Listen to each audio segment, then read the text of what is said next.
ठाकुरगंज विधायक जी के बारे में मुझे भी ये बात 100% कहीं से मालूम चला है या पता नहीं क्या सच सही कि उनका भी हाथ है। अगर ऐसा है तो हम लोग इन पे कार्रवाई करेंगे, चाहे कोई हो, चाहे मैं, मेरा बाप भी गलत रहेगा तो विधायक जी ये बहुत खराब बात है, क्योंकि अभी तो सोशल मीडिया में आपके खिलाफ 100 पोस्ट हो गया है। अगर इसके बारे में आप कुछ बयान जारी करिए या फिर ऐसा है तो उस पर कोई कार्रवाई कीजिए कि ये सीट हम लोग हर हाल में लेंगे, क्योंकि आपको पता है कि बहादुरगंज सीट 4 टर्म से हम लोग का, और आरजेडी वहाँ पे जो अभी मौजूदा विधायक है वो एमआईएम पार्टी से जीते थे। तो हमारे कांग्रेस पार्टी एक ऐसी पार्टी है जो किसी का टिकट समझिए तो कटता ही नहीं, चूंकि ये सीट हम लोग को चाहिए। हम लोग लालू यादव से, तेजस्वी जी से हम लोग ये चाहेंगे, नहीं तो फिर इसका खामियाजा आरजेडी को भुगतना होगा अगर बहादुरगंज सीट हम लोग को नहीं, क्योंकि हमारे जो कार्यकर्ता है उनका मनोबल टूट जाएगा। लेकिन सवाल ये है ना, वहाँ से आरजेडी का ही विधायक, देखिए वो सिटिंग विधायक को छोड़ करके आपको सीट कैसे दे सकता है जी, क्योंकि इससे पूर्व में जो आरजेडी ऐसा कर चुकी है, जब सिटिंग विधायक वो टिकट काट सकते हैं, तो यहाँ तो हमारे जो तौसीफ साहब जो 4 टर्म विधायक थे, इसलिए मैं बोल रहा हूँ कि वो कांग्रेस से थे, एक बार साथ निर्दलीय जीते थे, तो 4 टर्म समझिए 20 साल जो सीट हमारे पास रही, तो 20 साल से जो वहाँ कार्यकर्ता थे वो करते तो बेघर हुए हैं। बहुत सारे लोग उनको पगला नेता भी बोलते हैं, क्योंकि मैं पब्लिक के लिए ही करता हूँ, मैं आगे पीछे नहीं सोचता हूँ। जो यहाँ के प्रशासन के लोग हैं उनका भी कुछ मुझे लगता है कि इनमें हाथ है, जो फैक्ट बात है। अगर सही से जांच हो, मैं मांग करता हूँ। मुझे कुछ आदमी बोला कि तुम क्यों ऐसा काम कर रहे हो बालू में, बोले तुमको मरवा देगा, तो देखिए मैं मरना पसंद करूंगा। जैसे गांधी चौक का जो मूर्ति है उसके लिए आज तक सिर्फ लोग फेसबुक पे पोस्ट किए, मैं किसी का नाम नहीं लूंगा। यहाँ के डीएम साहब से, एसपी साहब से एक हाथ जोड़ के अनुरोध करूंगा कि सर अगर निष्पक्ष जांच कीजिएगा तो हमको लगता है कि आधा पदाधिकारी जेल में होगा या उनपे। और दूसरी बात है कि इन लोगों का प्रॉपर्टी का जांच किया जाए। और कुछ जो एनडीए के साथी, जो जदयू के साथी बोलते हैं कि बोले विकास का मतलब जो नीतीश कुमार जो किशनगंज में, अगर इतना ही विकास है नीतीश कुमार जी, आप तो अभी सत्ता में बराबरी का हिस्सा है, आप अगर चाहे तो सरकार गिर सकती है, तो आप क्यों नहीं यहाँ पे जितना काम किए आप एमई बना दीजिए नीतीश कुमार जी, हम लोग आपके लिए काम करेंगे। किशनगंज में मैं कुछ ऐसे साथियों से मैं मिला जो कि हम लोगों को, कांग्रेस को, आरजेडी को गाली बकते थे, लेकिन जब उन्होंने ओसामा साहब जब से आए हैं तो मैं देखता हूँ कि वो तेजस्वी जी के पोस्ट को, राहुल जी के पोस्ट को शेयर करते हैं। स्वागत है आपका दोस्तों केडीवी लाइव में। बिहार विधानसभा चुनाव आने वाला है 2025, हम लोग एंट्री कर चुके हैं 2025 में, और कुछ समय बाद विधानसभा चुनाव होंगे। और विधानसभा चुनाव को लेकर के सभी पार्टियां लगातार तैयारी में जुट गए हैं। और मेरे साथ मौजूद हैं शंभू यादव जी, जो कि कांग्रेस पार्टी से ताल्लुक़ रखते हैं। ये ओबीसी मोर्चा के किशनगंज जिलाध्यक्ष हैं और साथ ही साथ प्रदेश महासचिव हैं, और पार्टी में करीब 12 साल से अपना योगदान दे रहे हैं। और लगातार शंभू यादव कई सारे विभिन्न मामलों को लेकर के विरोध प्रदर्शन भी कई बार कर चुके हैं, धरना पर बैठ चुके हैं, भूख हड़ताल पर बैठ चुके हैं, और विभिन्न समस्याओं को लेकर के इन्होंने अपनी अलग तरीके से अनोखी मांगों को लेकर के पहचाने जाते हैं। शंभू यादव जी आज हमारे साथ मौजूद हैं और हम इनसे बातचीत करने वाले हैं विधानसभा चुनाव को लेकर के, और भाई कई सारे मुद्दे हैं जिस पर हम बात करेंगे। तो सबसे पहले स्वागत है आपका शंभू यादव जी। जी बहुत बहुत धन्यवाद। विधानसभा चुनाव बहुत नज़दीक है, क्या कहना चाहेंगे? विधानसभा चुनाव में क्या होने वाला है इस बार? देखिए इस बार हम लोग को पूर्ण विश्वास है कि तेजस्वी यादव जी इस बार मुख्यमंत्री बनेंगे, क्योंकि जो मुस्लिम समुदाय का वोटर था, मुस्लिम वोटर, उन्होंने कितना बार ये आरोप लगाया कि आरजेडी और कांग्रेस ने क्या किया। तो कांग्रेस तो खैर देख ही रहे कि हमारे सांसद जावेद साहब को कितनी बड़ी जिम्मेदारी दी गई। रही बात आरजेडी का, तो ओसामा साहब जो किसी परिचय के मोहताज नहीं है, वो मरहूम साहबुद्दीन साहब के, जिसका मैं भी फ़ैन हूँ, उनका वो पुत्र हैं, और अभी हाल ही में वो पार्टी भी ज्वाइन किए हैं। और तेजस्वी जी और तेज प्रताप जी, उनका घर का दौरा भी हुआ था। तो ओसामा साहब के आने से मुझे लगता है कि कहीं ना कहीं, आप किशनगंज में मैं कुछ ऐसे साथियों से मैं मिला जो कि हम लोगों को, कांग्रेस को, आरजेडी को गाली बकते थे, लेकिन जब उन्होंने ओसामा साहब जब से आए हैं तो मैं देखता हूँ कि वो तेजस्वी जी के पोस्ट को, राहुल जी के पोस्ट को शेयर करते हैं। कौन? अब जो कि मतलब कि हम लोग को, कांग्रेस को गाली बकते थे, आरजेडी को गाली बकते थे, जो उसको वोट नहीं देना चाहिए। जो मुस्लिम समुदाय के लोग हैं, ओसामा जी के आने के बाद जो मुस्लिम समुदाय के कई ऐसे युवा नौजवान हैं जो शिक्षित है, सोशल मीडिया में एक्टिव है, वो उनको पोस्ट को शेयर करते हैं। वो लोग का डायरेक्ट कहना है कि हम लोग ओसामा साहब, असादुद्दीन साहब के मतलब फैन है, उनके हम लोग फॉलोवर है, उनकी फैमिली जाएगी वहाँ, हम लोग जी जान से जाएंगे। अच्छा। तो बहादुरगंज विधानसभा सीट आपकी कांग्रेस की रही है, परंपरागत सीट, लेकिन वो इस बार अभी आपके ही सहयोगी आरजेडी से विधायक हैं। तो इस बार जो सीट बंटवारा होगा बहादुरगंज से, फिर ये सीट मिल पाएगी आप लोगों को, या फिर वही आरजेडी ही वहाँ से चुनाव लड़ेगी? देखिए हमारे सीएलपी के लीडर के नेता हैं शकील अहमद खान, जिसके बेटे की बहुत दर्दनाक हादसा अभी पटना में हुई थी, मैं भी वहाँ मौजूद था, राहुल गांधी जी आए थे। वो जब सर्वे के लिए आए थे, मैं उनके साथ, उनको पूरा क्षेत्र में हमारे साथ कांग्रेस के जिला अध्यक्ष भी थे, तो बहादुरगंज में एक प्रोग्राम रखा गया था। वहाँ पे उन्होंने स्पष्ट कहा कि ये सीट हम लोग हर हाल में लेंगे, क्योंकि आपको पता है कि बहादुरगंज सीट 4 टर्म से हम लोग का है और आरजेडी वहाँ पे जो अभी मौजूदा विधायक है वो एमआईएम पार्टी से जीते थे। तो हमारे कांग्रेस पार्टी एक ऐसी पार्टी है जो किसी का टिकट समझिए तो कटता ही नहीं है। आप जैसे सुने होंगे जावेद साहब का बहुत सारा ये हुआ कि सोनथा में जब उनका विरोध हुआ था कि नहीं आप टिकट कट जाएगा, ये हो जाएगा, वो हो जाएगा, तो ऐसा कुछ भी नहीं है, टिकट कटने का जो है कुछ सवाल ही नहीं है। तो ये विरोध प्रदर्शन से कुछ नहीं होने वाला है अगर कहा जाए तो आपके हिसाब से? कौन सा विरोध? अब जो बताया कि जो विरोध प्रदर्शन हुआ था टिकट जी जी जी, वो आला कमान देखती है कि यहाँ पे जो विरोध प्रदर्शन हुआ था किनके लोग थे, फुटेज भी मेरे पास है, किनके लोग थे, गिने चुने लोग थे, वो सभी लोगों को पता। पब्लिक उसमें आम जनता जो राजनीति से ताल्लुक नहीं रखते हैं, जो किसी पार्टी से जुड़े हुए नहीं है, मैं गारंटी लेता हूं कि उसमें शायद एगो ना के बराबर उसमें होगा। इसलिए जो है कि ये बहादुरगंज सीट में हम लोग दावा करते हैं कि हम कैंडिडेट की बात नहीं करते हैं, हम ही नहीं बोलते कि बहादुरगंज से फलना कैंडिडेट, लेकिन कांग्रेस हर हाल में वो सीट लेगी। सेल्फी लीडर भी आगे राहुल गांधी जी को बोले हैं, हम लोग भी अखिलेश प्रसाद सिंह जो प्रदेश अध्यक्ष उनसे हम लोग बराबर टच में हैं।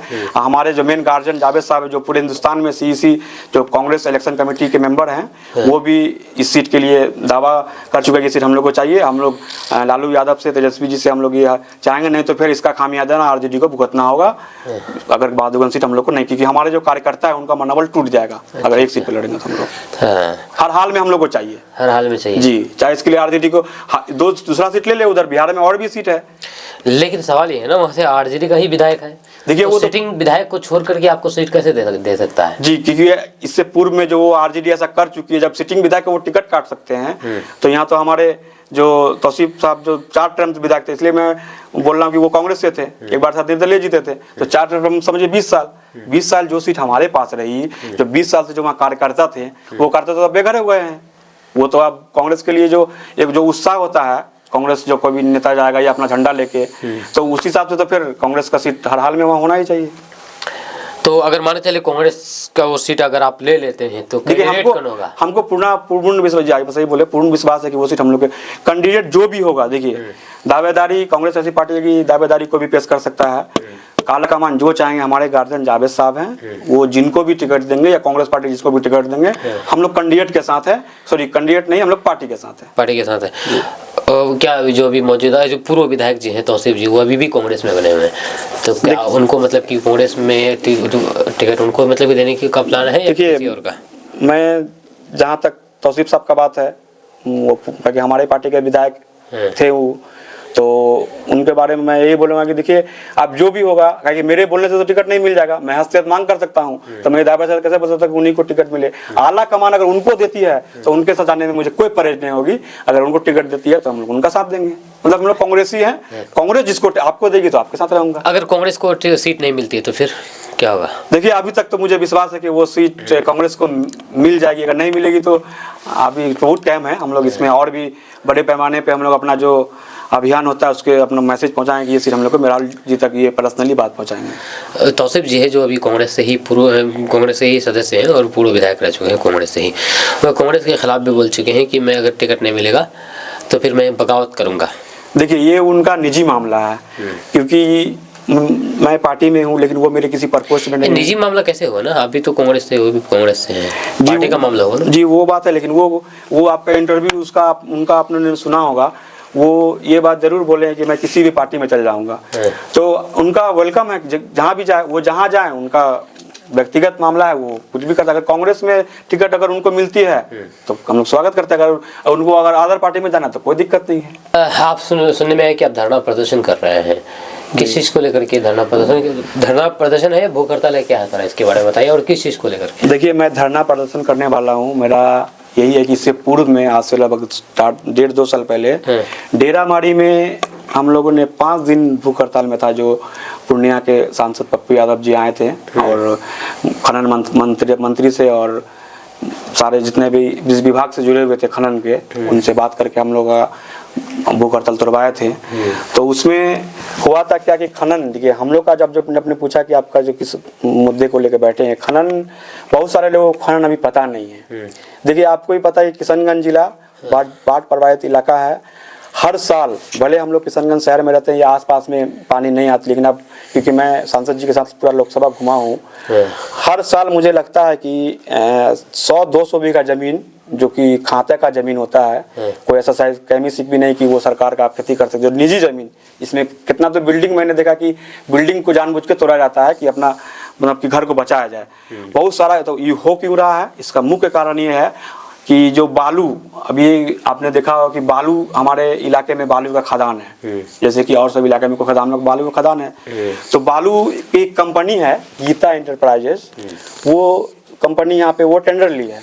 इसमें देखिए खेल क्या हो रहा है, इसमें खेल हो रहा है कि बालू जो कट रहा है, जैसे कि ये इलाका मान लीजिए कि सरकारी नियम में है कि खदान, लोग का खदान होता है, खदान हमारे एक मान लीजिए दिगल बैंक में है, तो 2 ठाकुरगंज में है, 3 बिलवा में है। ये लोग क्या कर रहे हैं, खदान जैसे यहाँ है, यहाँ का परमिशन है, और लोगों को तो पता नहीं कि खदान दूर, हालांकि दूर में ही रहता है, जाहिर सी बात है कि पब्लिक प्लेस में तो, बस्ती में तो बीच में तो रहेगा नहीं, वो तो कहीं ना कहीं अंदर में रहता है। तो ये लोग क्या करते हैं कि इस जगह में करते हैं, साथ में इसके अलावा उसके बगल का जहाँ से अगर कटने से पानी की रेत जो होता है वो चेंज हो जाती है, उसमें वहां पे भी खनन करते हैं। इसका मेरे पास प्रूफ है। और एक बात मैं बोलना चाहता हूँ, जहाँ परमिशन नहीं होता वहाँ भी खदान करते हैं जी। और एक बात मैं फिर बोलना चाहता हूँ कि ये लोग, एक मशीन आती है, आप भी अगर गूगल में सर्च मारेंगे या सरकारी किसी भी मतलब विभाग से बात करेंगे, पता करेंगे, तो एनजीटी का उल्लंघन भी ये लोग कर रहे हैं। एनजीटी का मैं बाद में आऊंगा। ये लोग को 5 से 10 फीट खोदने का ही सरकार में अलाउ है, लेकिन कई जगह मैं दावे के साथ प्रूफ, मेरा वीडियो भी है, प्रूफ करा दूंगा, 15-20 पीस खोदते हैं। वो पॉकलेट मशीन चलाना हर हाल में बैन है। उनको जब हम लोगों ने इससे पूर्व में जब किया, तो वो जब अधिकारी आते हैं तो पॉकलेट मशीन को हटा दिया जाता है। मतलब गलत तरीके से ये लोग अगर ऐसे गड्ढा कर रहे हैं कि आने वाले समय में मुझे नहीं पता किशनगंज जिला बचेगा। कितने तो मंदिर, अभी आप चले जाइए रायपुर से आगे एक सरकारी स्कूल है, मुझे लगता है कि यहाँ से 300-400 मीटर में वो स्कूल अभी कटने वाला है। कारण क्या है, बालू माफिया। और उसके बाद आपको ओदरा काली मंदिर दिखे, जो प्रसिद्ध, जो आपको दूर दूर से आदमी सावन में आते हैं, सोनमारी में पानी लेके जाते हैं, भोलेनाथ को चढ़ाते हैं वहाँ पे पुरपाली में, वहाँ मंदिर कटने को है, कोई बोलने वाला नहीं। और उसके बाद होता क्या है कि जो यहाँ के प्रशासन के लोग हैं, उनका भी कुछ मुझे लगता है कि इनमें हाथ है, जो फैक्ट बात है। अगर सही से जांच हो, मैं मांग करता हूँ। मुझे कुछ आदमी बोला कि तुम क्यों ऐसा काम कर रहे हो बालू में, बोले तुमको मरवा देगा। तो देखिए, मैं मरना पसंद करूंगा। बहुत सारे लोग जो मुझे करीब से जानते हैं वो जानते हैं कि शंभू यादव, बहुत सारे लोग उनको पगला नेता भी बोलते हैं, क्योंकि मैं पब्लिक के लिए ही करता हूँ, मैं आगे पीछे नहीं सोचता हूँ। जैसे गांधी चौक का जो मूर्ति है, उसके लिए आज तक सिर्फ लोग फेसबुक में पोस्ट किए, मैं किसी का नाम नहीं लूंगा, लेकिन ग्राउंड पे आप मेरा फेसबुक खंगा लिए, इनरदेव पासवान चेयरमैन साहब जो आके हमको आसमान दिया था, मैंने 2 बार, जबकि ये बहुत शर्म की बात है, गांधी जी का मूर्ति है। उसके बाद विभिन्न जो भी है, ये बालू माफिया जो है ना, ये आपको मैं इतना बोलूं कि पदाधिकारी, आपके माध्यम से मैं यहाँ के डीएम साहब से, एसपी साहब से एक हाथ जोड़ के अनुरोध करूंगा कि सर, अगर निष्पक्ष जांच कीजिएगा तो हमको लगता है कि आधा पदाधिकारी जेल में होगा या उनपे। और दूसरी बात है कि इन लोगों का प्रॉपर्टी का जांच किया जाए, जो बालू में सम्मिलित है। मैं ये कोई नाम गोपनीय रख रहा हूँ, जब ऐसा कुछ आएगा तो मैं नाम ओपन करूंगा। ये लोग अगर आप ही बोलेंगे 10 लोग ऐसे इनको प्रॉपर्टी का जांच हो, तो मुझे लगता है कि उनको इनकम टैक्स, तो उनको हर हाल में जेल जाना होगा, क्योंकि आपके पास अरबों का प्रॉपर्टी कहाँ से आया। बहुत सारे ऐसे लोग, मतलब कि लोग चुप थे, लेकिन इस बार आपको उन सबका नाम मालूम है कौन है? आप देखिए, लेकिन आपको पता है क्या कि कौन कौन है? ये 2-4 लोगों को मुझे नाम मालूम है, और बाकी प्रशासन अगर खुद जांच करेगी तो जाहिर सी बात है, किसी चीज फुटेज है, ऑफिस में कौन आता जाता है, प्रशासन का अगर सब खनन पदाधिकारी का अगर कॉल डिटेल खाना जाएगा तो निश्चित रूप से सामने आ जाएगा। आपके ही पार्टी के एक नेता है असद इकबाल साहब, उन्होंने ठाकुरगंज विधायक पर आरोप लगाया है कि बालू माफिया से पैसे लेते हैं। कितने पैसे लेते हैं वो भी बात की। देखिए, ये बात आप जो बोले, मैं अभी एक आपको चीज दिखाना चाहता हूँ। उनका एक पीए है, सोशल मीडिया में पोस्ट किए थे, जिसमें वो लिखे हैं कि कुछ युवाओं को बोले प्रसादी नहीं मिला है। आप सोचिए कितने शर्म की बात है। हमारे सुरजापुरी इलाका है, ये हमारे सीमांचल इलाका, हमारे किशनगंज में हम हिंदू मुस्लिम सभी भाई रहते हैं। राजस्थान से लोग आके यहाँ पे खुलेआम आपको अवैध खनन करके, यहाँ के लोगों को कितने बच्चे डूब के मरते हैं अवैध खनन के कारण। यहाँ का जमीन कट जाता है, अरबों खरबों का, मुझे लगता है कि हर साल अरबों खरबों का जमीन पूरे जिला में अगर देखा जाए तो कट जाता है, जो टेंडर लिए हैं। और दूसरी बात की ठाकुरगंज विधायक जी के बारे में मुझे भी ये बात 100% कहीं से मालूम चला है, या पता नहीं क्या सच सही, कि उनका भी हाथ है। अगर ऐसा है तो हम लोग इन पे कार्रवाई करेंगे, चाहे कोई हो, चाहे मैं, मेरा बाप भी गलत रहेगा। ये आरोप मुझे भी कहीं से खबर मिली है कि ऐसा है, उनका एक कोई सहयोगी है अहकर नाम करके, जो कि उनका शायद पीए भी रह चुका है, जो पूर्व सांसद मरहूम मौलाना असरार लोग साहब के साथ भी रहते थे।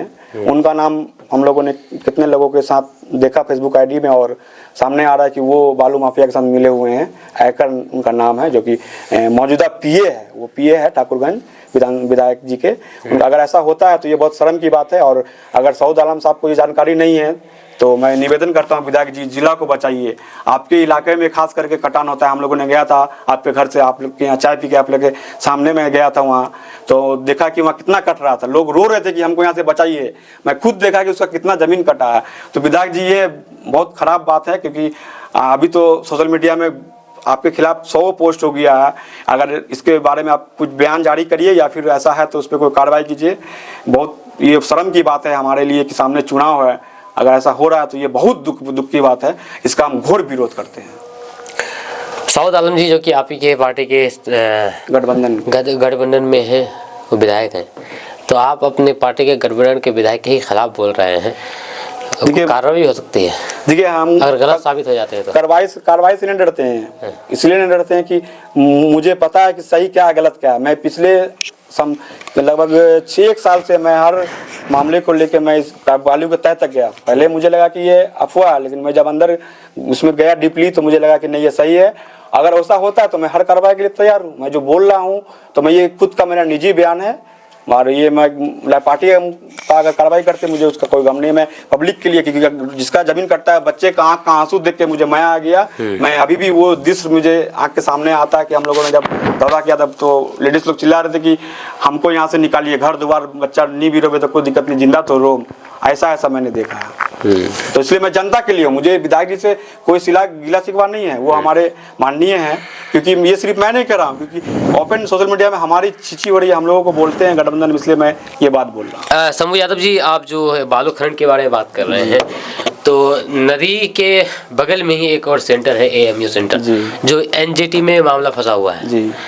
तो इसमें क्या है, क्या लगता है कि जो NGT में जो मामला फंसा हुआ है, ये मामला मतलब कि बाहर हो पाएगा कि नहीं? देखिए, मैंने बालू को स्पेशल इसलिए लिया कि NGT भी कहीं ना कहीं बालू से जुड़ा हुआ है। क्योंकि देखिए, नदी के बगल में आपको बालू खनन होता है, जाहिर सी बात है, और AMU भी वही है। तो NGT किसके दबाव में आखिरकार ऐसा कर रही है? एक को आप खुले छूट दे रहे कि अवैध खनन करो भी राजस्थान के आदमी को, और जो यहाँ लोकल हमारे लिए एक उम्मीद है AMU, जिसको हम लोग से एक सपना मानते हैं कि अगर हो जाएगा तो हम लोग सपना पूरा किसान वासी समांचल वासियों के लिए, इस पे आप NGT का रोक लगा दिए हैं। तो ये किसके दबाव में हो रहा है? NGT पे भी हम लोग जाएंगे, हमारे कुछ साथी भी गए हैं, और हम लोग भी NGT में केस दायर करेंगे इसके खिलाफ कि AMU में क्यों है आखिरकार। पुलिस लाइन बन रहा है आपको मौजाबाड़ी में, आपको नदी से कितना नजदीक आप खुद देखे हुए, 500 मीटर या 600 मीटर होगा, उस पे NGT नहीं लगा। उसमें आप बिल्डिंग खड़ा कर दिए। अर्राबाड़ी में किसी कॉलेज बना है, उस पे NGT नहीं लगा।